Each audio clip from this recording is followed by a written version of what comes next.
Today we'll be going through the 6 best assault rifles to use in Tarkov, each chambered in a different caliber, starting with the trusty 545 weapons. I really wanted to choose something fairly standard here, like one of the AKS-74Us, with all of its flexibility in modding and shortness for CQB, but ultimately I think that the AK-12 is probably the best overall in this caliber now, despite being much more limited on parts. So this is a basic AK-12 from the flea market, and as you will see, there's not actually a great deal that we can do with this gun because there aren't really many replacement parts, especially for the receivers or the handguard or anything like that. The most important part is obviously the suppressor. This one is relatively expensive for this particular gun, being about 50k on Prapor, but I do think it is well worth it. I looked at suppressors very recently, and you pretty much can't be heard outside of 100 meters whilst using these, and you get a little bit of a recoil bonus as well. After this, we want to offset some of the ergonomics down there, so usually I'm going to pick the SE5 if you have this unlocked. Otherwise, you can actually just buy this on the flea market because it tends not to be that much more expensive than the trader. But if you do want to stick on a budget, then you can genuinely just go with something like the RVG Black because this is only 1 ergo less and is pretty much as good. For pistol grips, the best of the best, which is quite a long way better than all the others, is the AK Custom Arms AGS 74. Again, this is another one that's kind of expensive, but is also available on the flea market. But if you want the best of the best, you really do need to do this because with +7 over the standard, it's quite a lot more than +4 on the saw grip, for example, or +5 on the Tango Down or the US Palm. I'm going to move both the rear sight and the rear sight mount because they're just not necessary. And the problem with the stocks on the AK-12 is that because you can't get the fixed stocks on this, you're just stuck with the AK-12 buffer tube, which is a bit unfortunate. This means that, for me at least, best bang for buck is probably going to be one of these Daniel's Defense ECB butt stocks, this one. And there's one either in tan or in black. And you can just go and pick one of those and then add on the pad, whichever one you prefer. I'm going to go for the slightly improved recoil version here, but it doesn't make that much difference. This takes us to 58 ergo, which is fine, and 63 vertical recoil, which is only 4 above what the min recoil is for this build. Even if you use something like the RK2 and then the PRS Gen 3, you only get to 59, so you really don't want to sacrifice that ergonomics to get 4 less recoil. It really doesn't make enough difference in raid. Clearly, you want to put on some kind of tactical device. As usual, I go for the WMX 200. You can put this on the infrared torch, which doesn't allow you to be seen in the day, but it does give you the 0.5 bonus still. And I am a really big fan of the 45 rounders. Weirdly, the 45 rounder in this strange Bakelite color is actually 1 ergo more than the one in black, which is kind of annoying. So if you do want to go for full stats, then you go for this one. If you want to make sure that you're very slightly more camoed, then you go for this one. Not that it really makes that much difference. It can also support the 60, but this takes your ergo down to about 40, so it's up to you as to whether you think that's worth it. Also, do bear in mind that because you will have 15 more bullets in here versus the 45, the gun will actually weigh more as well, so just be careful about that. In terms of optics, I mean, I don't mind using this at longer ranges, but I think I personally prefer using this short range to medium range, just simply because of the higher RPM versus the other guns, and the fact that the ammo is not as damaging as some of the other calibers, and so I tend to just use it with a holographic or a red dot. One of the reasons why we like the AK-12 in the first place is because it has a 700 RPM, rather than most of the other 555 AKs, which have a 650 instead, and so this just gives you a little bit of an extra boost when you're fighting against, for example, 556 weapons like the G36 or the M4. For that tiny little bit of extra ergo, we can add on the CSS knurled charging handle, and that picks us up a little bit more, but this is basically the best build that you can get. I do also want to mention that this gun does have burst fire. I have tried it out a little bit, but it doesn't work as well as I would like. It almost feels like it's not that responsive when you're pressing burst, and that it doesn't fire the next burst if you're too quick with the previous one. You can get a good cadence and rhythm down and get a lot of burst out, which can sometimes help with recoil, but I actually think if you want to use burst, just put it on full auto and just control the burst yourself. I think it'll be a little bit more consistent and won't surprise you as to how it's jumping around. For those slightly longer range engagements, if you do decide to take those, you can get headshots at relatively decent distances with bullets like BP and BS. They're not too bad against class 4 helmets, and the thing that you do need to worry about with that is the MOA, and the MOA on the AK-12 is actually pretty good, and this is a lot better than something like the AKS-74U. Those shorties do really have quite a lot more MOA, and it can hurt your ability to get headshots at longer ranges. So this gives you a little bit more flexibility than the regular AKs, but it also allows you to perform well in CQB because of the improved RPM. As you can see, the bullet velocity is actually really high, 911 as a base, so this is actually really nice for getting headshots. Now, the only strange thing about the AK-12, and really all of the 545 weapons in general, is that the ammo is quite plentiful in raid, but also not really plentiful on the traders, which I'll explain what I mean about this. You have a Golnik and BS, which are at the top in terms of penetration. Both are decent rounds, but I prefer BS because it has that much more damage. A Golnik loses damage over distance, and so BS is usually enough pen to be able to deal with any armor that you come across, and definitely in terms of helmets, so I have a preference for this. But as I said, you can only get it in raid. This means that you won't have a consistent source of it unless you're looting Kibber and the Grumpy Rooms or looking out for it on reserve all of the time, so you do have to be a little bit careful if you want to main 545. The PvP staple round of this particular caliber, BP, requires you to complete Gendarmerie District Patrol, and these quests are really annoying to complete. They're on streets and you have to kill things in a certain specific area. They just take a really, really long time, and I would argue that it's actually harder to get BP unlocked than it is to get M855A1 unlocked from the M4. The Your Car Needs a Service quest has its own challenges, but I think the Gendarmerie one probably just needs a bit of a rework.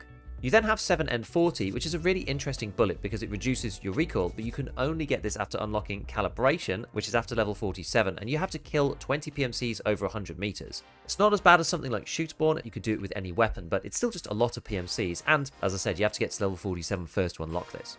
So the only guaranteed bullet that you can actually get is BT. And BT with 37 pen is okay, it's alright against PMCs, but I would consider this the kind of starter bullet for PvP because it deals with class 4 armor just about okay, not that well over medium ranges, and anybody with class 5 is probably going to cause you quite some trouble. So if you do want to run these guns, you're probably going to have to keep a lookout in raid for the good ammo, BP, BS, and a Golnik if you want, and 7M42, although that tends to be pretty rare, and that's the way that you're going to really get the most out of this. BS in particular being my favourite round for this caliber.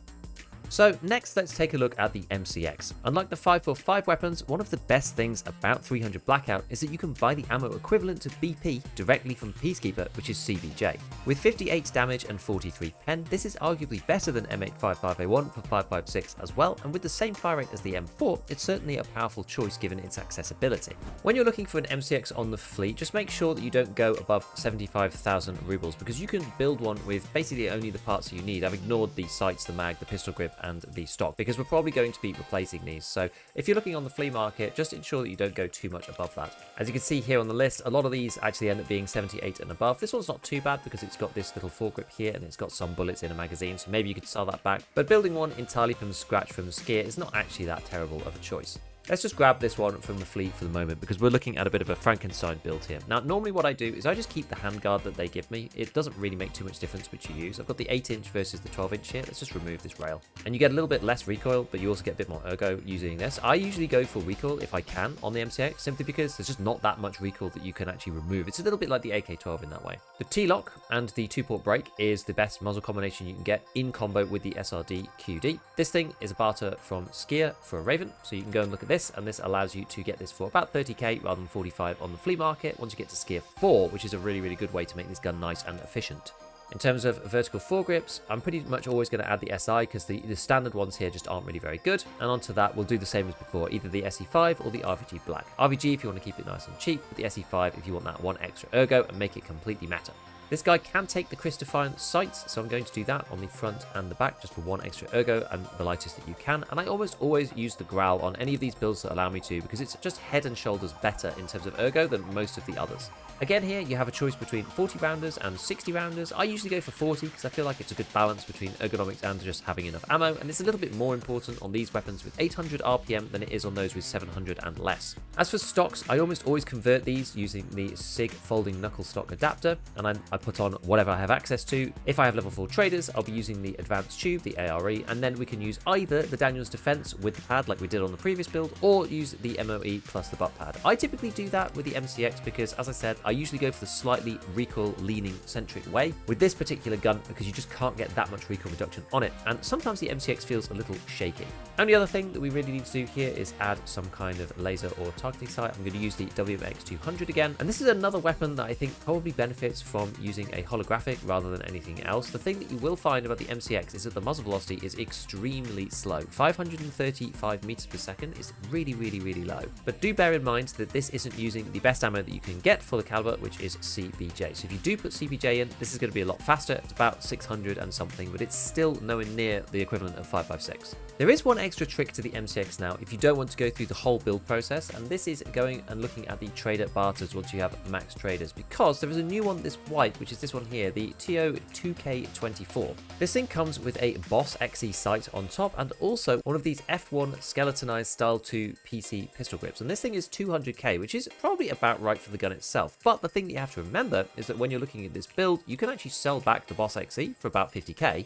as you can see here on the flea market. And then also the ST2 PC grip. You could also sell this for about 50k as well. And this makes the overall build about 100,000. Obviously, you need to then replace these with something else like the Growl or whatever. But given that this is the best grip for another gun, but the Growl is the best grip for this gun, you could sell this to people who are using like the M1A, for example, and then use something very slightly better yourself, like the Growl, which gives you 2 extra ergo. I'm also not a huge fan of the boss because although it does have a laser sight on it, it doesn't give you the point fire bonus. And also, I would just get rid of this ring-mounted flashlight as well, put something else on the right-hand side, because this doesn't give you a point fire bonus either because it's on a ring.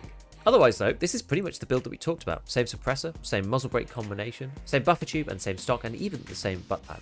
The only 2 real differences is the 8-inch handguard and the slightly shorter barrel, but it doesn't really make that much difference. This is the reason why the recoil is slightly worse, but the ergo is slightly better. You probably won't be able to tell with these 2 different builds. The main downside of the MCX is firstly the way that recoil feels on this weapon. Despite having a very similar profile to the M4 at the same recoil level, it just doesn't feel as good, and it's quite hard to pinpoint why.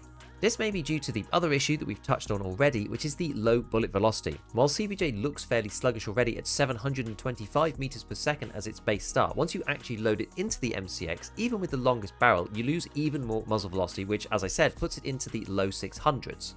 This isn't much faster than the updated Ash 12 ammo, and it can make leading targets feel super rough even at medium distances. With the MCX covered, we should now talk about the M4. A classic of Tarkov, you can get a bit of everything here. Decent ammo, high bullet velocity, and probably the most parts of any weapon system in the game, allowing low recoil and high ergo, of course, if money allows. So, M4 builds are very widely varying, and as you can see, there are a ton of different barters that you can get from the traders. A lot of the ones that used to be GP coins on the regular traders have moved over to ref, so this base, the LVOA, has moved on to ref for GPs now, but there's also loads more. If you do want to use a short barrel version, the Saltmod barter is not a bad one. This is the one for the 2 pro kills, or you can just buy a base. If I want to make an actual meta M4, I usually just use the base from Mechanic because it's only 18k. It doesn't cost that much, and I'm buying pretty much everything from scratch anyway. The only other ones that might be slightly interesting is this other one. This is the one from the event as well, the TO 2K24. This is the same as the MCX series that came in this wipe, and this one has got a razor on it, which is about 80 to 100k, and this makes up, 1/3 of the actual weapon build's price. The good thing about this is that it does actually have one of the best barrels on it. It's also got this red buffer tube, which is worth about 70k, so you could cycle that out and get a bit of money back. It's probably quite efficient to do that. And then you're really only talking about 130k, maybe 150 once you've bought the advanced tube back. So this can be a good option for people who want to just get a tan M4 on the cheap. But we're going to build one completely from scratch so we can get to the best that we can. What we're going to do is we're going to go to the receiver, and then we've got a choice here. So the one on that TKO one that we looked at has got this MUR on it, and this is the minimum recoil version. But you can actually get the X15, which is quite a bit better on ergonomics. We're talking like a 6 ergonomic swing from 8 to 14, and the recoil is only 4 to 3. And when you get to it, the 1% doesn't make enough difference when you're actually looking at the recoil pattern these days because of the recoil rework that was done. It used to matter, but now it doesn't matter at all. So I usually go for the X15. And then in terms of the barrels, we have a couple of different choices, but the Hansens are usually the best as well. The other build does also have the Hansen 16, which is one that I really like. And this is somewhat comparable with the 18-inch barrel because this one has got the same recoil reduction of -5, but as you can see, the ergonomics is 7 better. So this, again, isn't the best recoil reduction barrel that you can get because that's the 20-inch barrel, but this one is -6 versus -5, and the swing of 14 is nowhere near worth using the 20-inch ever. So we're going to stick on the 16-inch here. Now, in terms of handguards, if you're going on a budget, I usually like to use the Mark 10 because this gives you -3 recoil. It's the only other handguard that gives you -3 recoil, but the one that you use if you want to make this the best you can is the SAI QD 14.5. On this, we will add whatever you want. You can actually add one of these AFG M-locks because of the difference in weight and the rail. This actually ends up being equivalent to the SE5 pretty much. It's like a fraction worse, but it really doesn't matter and you won't notice in your build, so you may as well just add this on instead. And then in terms of the gas blocks, you can use the Low Pro because this gives you -4 recoil reduction over here in actual points rather than -2. I think the actual difference is -3 versus -2, so it's 1% recoil reduction that you basically get for free. And then we've got the pistol grip. This again, as usual, is the Growl. The Growl is just by far the best for these kind of 5.56 weapons, so we're going to stick that on. Then we have the charging handle up here, which again, it doesn't matter that much. We're talking the difference between 0 to 3 ergonomics, and we're going to use the Raptor. There's the regular one up here, the grey one, and then you've also got an FDE version. These are not actually that expensive. It's only like 7k or something, given that it's the best one in the game. So we're going to stick that on. Now, the stock. This is the ARE tube that I was talking about before. If you buy the other version, you can just sell this back on the flea for like 70k. And the only difference between this ARE and this ARE that you can get on Mechanic is the muzzle velocity of +2. This is like +2% muzzle velocity, so how much difference does that actually make? You also have an accuracy boost of 5%, and so this is a 5% smaller MOA circle when you're shooting at stuff. Again, that's like a very, very niche thing to have. Only really matters at massive ranges, and 5% just isn't really a lot. If I actually put it on, you'll see the difference up here. We've got like 0.98 MOA with this particular barrel, and then if I flick to this, we've got 1.03 MOA. So we're talking like a fraction of an MOA. You're just not going to notice this in a real raid. Because we get lots of recoil reduction elsewhere, I do actually tend to go for the Daniel's Defense on this, and we can go for the thin pad too if we want lots of ergo. You can see our ergo is actually maxing out at 100, but this is going to offset some of the stuff that we're about to add. In terms of suppressors, the best one that you can get for bang for buck is definitely the Griffin. Now that BSG flattened out all of the suppressors, there are 4 that are the best on recoil, and they're all the same, and the only difference between them is ergonomics. You've got the G-Lock, you've got the Seika, you have the AAC, and you have the Thor. So the only difference is the ergonomics between them, so you may as well pick the Griffin if you're going for the best of the best. As you can see, our ergonomics is starting to come down now. Because of the muzzle velocity, which actually will be faster once you load in something that's not the default bullet for this particular gun, which I believe is 855, then you'll find that this actually increases even further than this and is well over 900, which is quite nice, which does mean that we can use an LPVO, and I feel comfortable using this in this particular gun. The Geisley Super Precision 30mm ring mounts are the best because rather than removing an ergo, this combination of the top mount and the actual mount itself, they give half an ergo point each, so you end up with +1. This slightly offsets the LPVO's negative ergonomics. You can choose whichever one you like here between the Voodoo, the Tango, the Razor, the PM, the Schmidt & Bender 1-8. I know some people quite like this one because it's a little bit further reach, and also the Reticle. I know a lot of people like the Razor though, so you can put whichever one. I'm preferring the Voodoo right now because you can actually go and get this in a barter. This one seems a very underused barter at the moment, where you just go and get 2 G-phones, and that's about 50k, and we can just go and get ourselves a Voodoo for 50,000 rubles, which seems extremely cheap to me and very good value. From here, we're just going to add on the front sights and the rear sights. Again, we'll use the Defiance because these are the lightest, and so you get 1 ergonomics without really paying much penalty in terms of weight. And there's also a few other things you can do with this handguard, which is why it ends up being quite good, is you can add these cantilever mounts, which also add 1 ergo each. You can put one down there, you can put one down here, and then that gets us to 83 ergonomics. We probably do want to still add our tactical device. I'm going to add WMX200, like I usually do. And then we can pick a magazine. If you go for a 40 rounder, you end up with 74 ergo and 54 vertical recoil, which is insane. If you go for a 60 rounder, you can actually end up at 65 ergo and 54 vertical recoil as well, which is also insane. This gun is absolutely crazy. It's one of the best assault rifles that you can get. Extremely expensive. We just go to find parts on this thing. This is super expensive, and this is getting the PMAG from Ref even. So this is about 600k for all of the parts in this particular build, which is very, very pricey. But the thing about the M4 is if you want better performance, you can pretty much just fix it with money. That's one of the reasons why the M4 is so good. A lot of the other weapons are kind of capped in terms of what they can do, but the M4 really goes all the way from budget right up to meta, like this particular gun. So, other than being quite expensive, the only real downside to the M4 is the same as all the other intermediate caliber weapons in Tarkov, which is you can get decent but not incredible ammo for it. M855A1 is pretty good, but still takes about 5 shots to get through an AACPC's Class 5 plate and the Class 3 aramid behind it on the thorax. But if you move up to the next ammo, M995, then you lose quite a bit of damage, which can be a problem in more messy fights, not to mention that it's only found in raid. Even for M855A1, as I said before, you'll need to complete a risky task your car needs a service to craft it, and this asks you to grab a package from Lexus on streets, but it's behind a single use key that costs around 1,000,000 rubles on the flea, so once you've gone in and got it, it's a proper butt clencher to get out without dying. Fortunately, ammo crafts in general have been massively buffed on access, with most of them only taking 2 to 3 hours, which is often better than the trader reset cycle. M855A1 in particular takes 2 hours 20 at base, but as your crafting level gets better, you will actually reduce this time as well. To fix this problem of low damage, many players have historically moved up to higher powered cartridges in the endgame, primarily 7.62 NATO. However, with patch 15, these weapons took a pretty significant nerf, with both the MDR and the FAL increasing in recoil, and M62 moving to a craft, having previously been on Peacekeeper 4 directly. On that basis, I actually think that the Scar H has, at least relatively speaking, been pushed up the rankings as the only other 7.62x51 weapon with full auto outside of the M60 machine gun.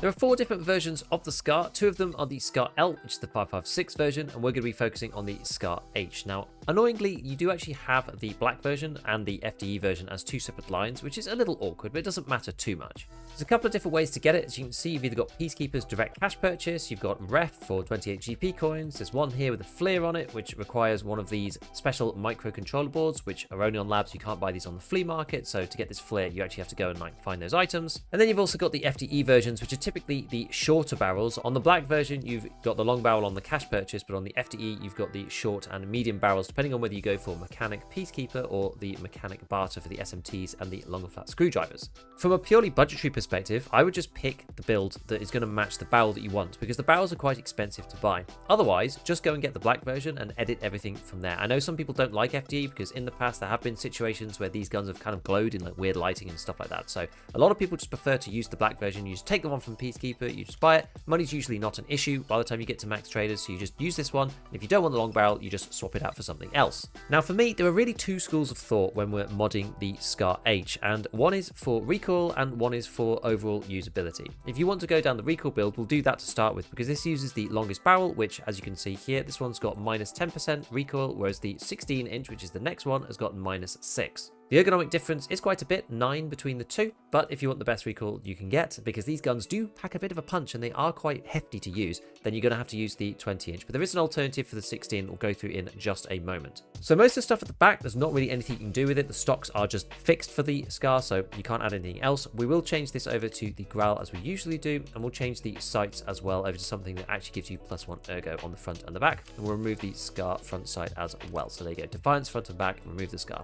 Now, if you want minimum recoil, then you need to get rid of these SCAR sides. You also need to get rid of the SCAR bottom and replace it with the MREX rail. This is the MREX 6.5 M lock, and so we put that on, and that gives you more recoil reduction. Now here, we said before, you can add one of these AFG M locks. It's basically the same as the SE5. If you want to put the SE5 on, you still can. I'm going to use the AFG M lock in this particular build. And from here, all we really need to do is look at the muzzle brake. The best combination that you can get in terms of recoil reduction is the QDC, the AR10 KAC QDC muzzle brake kit, not to be confused with the flash suppressing kit, which is not to be confused with the flash suppressor kit, which is another one from Knight's Armament, which ends up being not as good a combo, uses the same suppressor. It's this one here. This is the flash suppressor kit. Don't use this because it's got way worse recoil reduction, 6 versus 9. And then we're going to go and add the PRS QDC. These are kind of expensive, but they are the best in slot. They give you decent ergo whilst giving you the best recoil that you can get for the SCAR. So this puts our vertical recoil down to 75, which is very, very good for this particular gun. From here, we just need to add optics and tactical devices, really. So we're just going to add this tiny little rail like that, and we're going to put on one of these WMX200s again. And on top, we'll use the same combination that we did previously. You can get cant on this if you do want to do it that way. But yeah, we're going to use the same combination as before, the Guy's Lee with the top ring, and we're going to put the Voodoo inside here. This is basically all you can do with the SCAR. It's quite easy to mod into a meta configuration, and it performs okay. The thing that you will notice about this, and I will actually show you this in my stash. So I've got one of these that I can actually just build in my stash. We'll go and create this because I want to show you the quote-unquote problem with this particular build. It's not necessarily anything wrong with it per se, and you definitely can use it, and it has very low recoil, so you can head tap people from long distances, and it's quite flexible. But the problem is that you get this. You have overswing. This overswing feature rears its ugly head again, and this is because the SCAR has quite a low base ergo, and compared to its weight, it means that it's just not enough to support the weapon properly, and also you'll lose your arm stamina quite quickly as well because of this feature. This just makes it difficult. If you want to snap onto somebody's head, you've got to deal with this overswing thing first and try and wrestle that under control before you can actually get on target. So some people really don't like this. If you want minimum recoil, then you can just set up, make sure you get rid of the overswing, and then you can just fire, and this thing is going to be really controllable. I wouldn't advise using it on full auto at long ranges except for close, so you just have that option when you're in CQB. But if you want to get rid of this overswing, then we need to do something different. So we're actually going to go and edit our same build again. I've actually got one made here, but we'll look at it in a moment. And we're going to go and change over to the short barrel. Now, you can't actually use this MREX rail if you want to have no overswing. The reason why we've gone for the full minimum recoil with this long SCAR is because we're in overswing territory anyway, kind of no matter what we do in terms of adjustments, and so we may as well just go with it and just put it down to minimum recoil. But if we want to get rid of this, then we need to swap over quite a few parts. So we're going to change over to the 16-inch barrel because this one is compatible with a particular rail that I'll show you now. If we remove the MREX and go to the SCAR bottom again, on this you can now put this thing, which is the SRX SCAR, and this actually adds 5 ergonomics on its own, which is very, very good, and it's a needed boost without which we actually can't get rid of the overswing entirely. On this, I'm going to use the Cobra instead to just boost our ergo up that little bit more, the SI Cobra.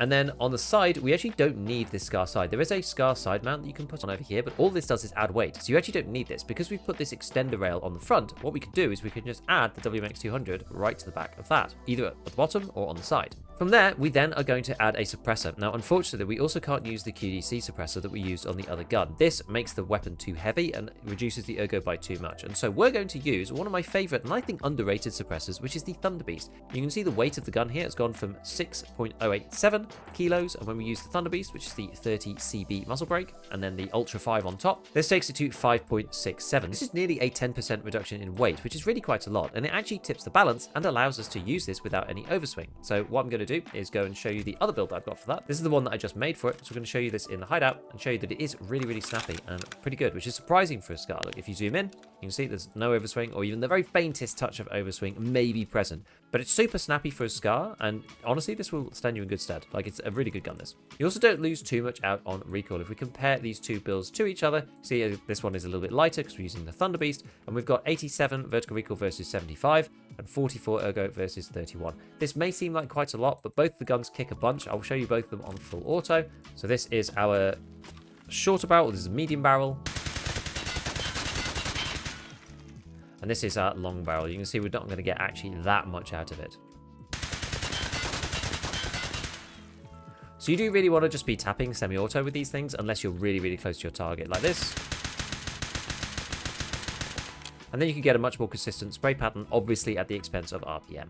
The biggest downside to the Scar is the 20-rounder mags, but these days the 25s for 7.62 NATO are locked behind Lightkeeper tasks, so are nowhere near as accessible as they used to be. This means that the MDR, the SR25 and the RSAS are no longer head of heels way better because of these extra 5 rounds, because they're just so much more difficult to get access to. That said, some really hate the Scar for how much screen real estate it takes up on the right hand side, especially when equipped with a ring mounted scope. If that's the case for you, despite the MDR's recoil increase, it is still usable as an alternative. The other problem is access to ammo. M80 is Peacekeeper 4 behind Revision Lighthouse, which isn't too bad, but M62, which isn't that much better on pen at 44, is only craftable, and you have to finish Wet Job Part 6 to unlock it, which is the one that requires Sniper 7. After this, M61 and M993 are both finding made only these days, which makes sense as they are incredibly powerful rounds, but without any cartridges accessible in a reasonable way above 44 pen, this along with the weapon nerfs has put some people off the caliber in general. That said, you do have the bonus of avoiding the low damage problems of the intermediate calibers, and with full auto as well on the Scar, it can be a very flexible weapon on maps where you need to fight at both long and short ranges, such as Lighthouse. A nice middle ground between the 5.56 and 5.45 weapons and 7.62 NATO is 7.62x39, the classic AK caliber. The two best weapons chambered for these cartridges are the RD704 and the Mutant, and both of them are back on the flea market this wipe. The Mutant has a small RPM advantage, but I still prefer the RD704 for its ease of modding and the ability to get a sensible drum mag along with a suppressor and an LPVO with decent stats. One of my favourite things about the RD is that it is so easy to mod, and also a bit cheaper than it used to be. Well, the base cost of the weapon was something that used to put people off, but as you can see, the mechanic version here at 102,000 rubles, with these being back on the fleet and not being that used, you get 100 versions down here at 65 or 67k, which is really, really good. Just refreshed, and there's another one come up at 66666, so we're going to buy this one and we're going to edit that. So let's go and edit this build. As I said, it's super easy to do. So we're going to add the pistol grip. We're going to change to the AGS-74, which is the best for most of the Eastern style weapons. Now the stock is weird because the stock that it comes with is actually really, really bad. Using a buffer tube is typically terrible news for these kind of guns, so we're going to change this over to the Zhukov. The Zhukov is one of the best stocks in the game, but it only goes on certain guns. We can use it here though on the RD. We're going to take off the rear sight, and then we're going to add a Bastion. This reduces recoil. You could, in theory, use a dogleg if you wanted to get 2 extra ergonomics, but we're going to use the Bastion for that -1 recoil reduction, because you get lots of ergo from the gun. For the foregrip, we're going to add one of these AFG M-locks to stick on any one you like, whichever color you want to. And for the suppressor, we're going to use the same ones we had for the long Scar for the best in slot, which is the QDC plus the PRS QDC, which gives us 63 ergo and 68 vertical recoil, which is really good. As it is an Eastern weapon, we can still add the CSS AK for another 3 ergo, and this is basically it. You don't really need to do much else to this. We'll add on the extra stuff that we usually put on, which is a little rail and the WMX200. Then on top, we're going to add another one of these Geisley rings, because you can reach out with these guns. The muzzle velocity on these is not actually that bad, like 800 meters per second. It's pretty good. People usually say 7.62 is a bit slow, but in this case, it's actually all right out of the RD. So this is basically the build, 68 vertical recoil and 62 ergonomics. Now you can add on this, which is the 50 rounder drum, and this is the way that I prefer to do it because we still have over 50 ergo, which is really, really nice. Now there's one cheeky little addition that you could do now that came this wipe, which is this new rail, this AK303M full length lower dovetail mount. This is not useful on its own, but it does give 2 ergonomics. So you can just stick this on the side if you want to get yourself 2 ergo. Usually you need to add this extra piece, which you can then put some kind of sight on, but if we just don't add that, we just take 2 ergo for free, with a little bit of weight, tiny bit.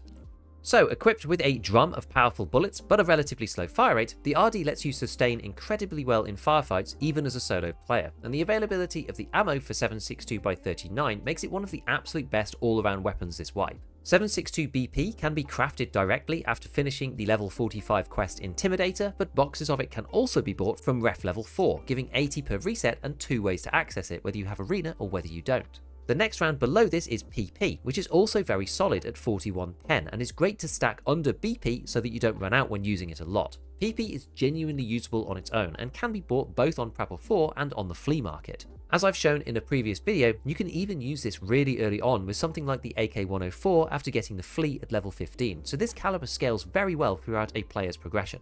The final weapon that is arguably the most powerful in Tarkov right now is the SR3M. While admittedly not as flexible as something like the RD, the SCAR or the M4, the SR3M is insanely powerful in CQB and out to medium distances, packing a huge punch with most of its cartridges at a blistering 900 RPM.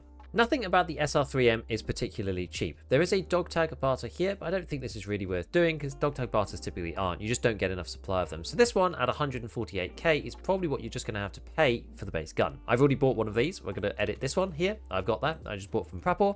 And there's not a great deal that you can do with it, which does kind of ease off the base price of the gun because you don't have to buy that many parts. The first part is the suppressor. Now this does reduce the ergonomics a little bit, but the recoil by 10, which is quite a bit. You might be wondering whether it's worth adding this because the SR3M is notoriously prone to overheating, but it doesn't actually help that much because a lot of the rounds in 9x39 have the heat built into them rather than built into the gun. Yes, it does help a little bit because this has heating of plus 14 and durability burn of plus 36, but if you're using SP6 for example, which is one of the best cartridges, then the heating over there is plus 61%, so it's actually a lot more than the suppressor itself. I don't think it's really worth removing this and using it unsuppressed, but it's up to you. You can add a B3 mount around here. It's already got a vertical foregrip, so you can add a B3 mount around here, which you can then add on something like a WMX 200. You can put that over there, or you can put it on the side as well. There is a slightly different SR3M handguard, which gives you +1 ergonomics that has a little rail on the side. You could, in theory, add a sight on here, but I don't really like adding sights so far forwards. It depends whether you have a preference of smaller sights that are more compact or sights close to your eye with more of the frame in vision around your PMC. And on this one, we can actually use the same rail that we did on the last one, which is this new one, the AK-303M full-length lower dovetail. So we can use that for 2 ergo, and we can put this thing AKR on top as well.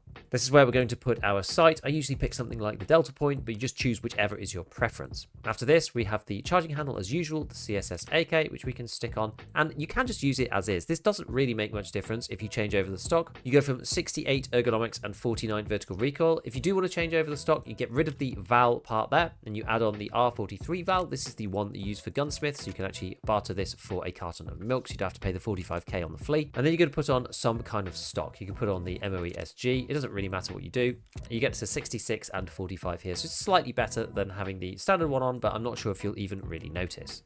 That's basically it. The SR3M is extremely easy to mod.